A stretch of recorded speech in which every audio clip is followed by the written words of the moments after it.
When we start integrating logs and exponents, it's often helpful to first review what their derivatives are. So let's go through the four basic derivatives for exponential and logarithmic functions. So for the natural base, base e, the derivative of e to the x is e to the x. And the derivative of natural log of x is 1 over x. If we change the base to base a instead of base e, what we get is a scaling factor, a little fudge factor that is natural log of a, whatever the base is.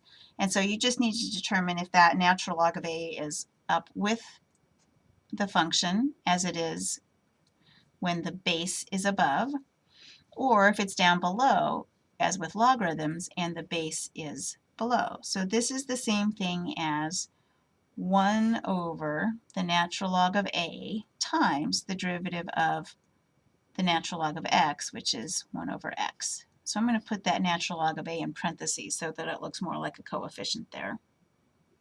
So here's the derivative of the natural log of x, 1 over x, and that natural log of a is its coefficient in the denominator. Okay, so here we go. Let's do some examples using some u-subs with these three antiderivatives. So if I have to find the antiderivative of e to the 3x, so I'll do a quick little u-sub. So I let u be 3 times x. Then I need to have du, which would be 3 dx, differentiate both sides with respect to x. So transforming the function I have into u's, e to the u, but in order to get a du here, I need a 3 and a balancing 1/3 out front. So there's my 1/3. 3 dx is the same thing as du.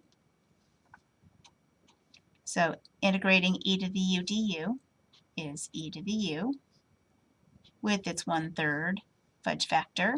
I'll get my plus c here in just a second. Stay with me back to x's because that's where we started. So I'll have 1/3 e to the u, which is 3x, plus c because I don't have limits. Great. Okay, so now how about integrating 8 to the x dx? So now I need to find what function has this as its antiderivative. So if I look up here at my 4 basics, right, here is a base raised to the x power, and it has this extra coefficient out here. So this looks pretty darn close. So a would be 8, and it looks like for this to work, I need a natural log of 8 out in front to be its coefficient so that I can do, you can think of it as an a sub instead of a u sub. So natural log of 8 is a constant, right? So it's okay if I just stick one in.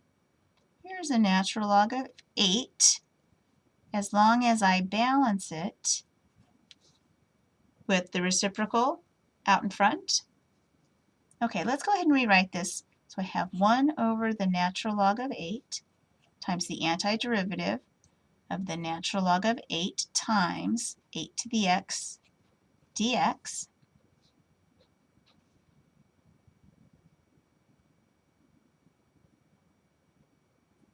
Which is exactly 8 to the x.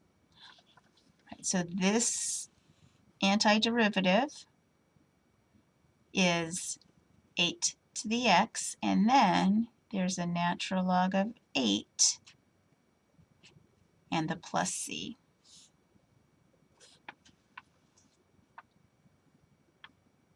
Okay, last one.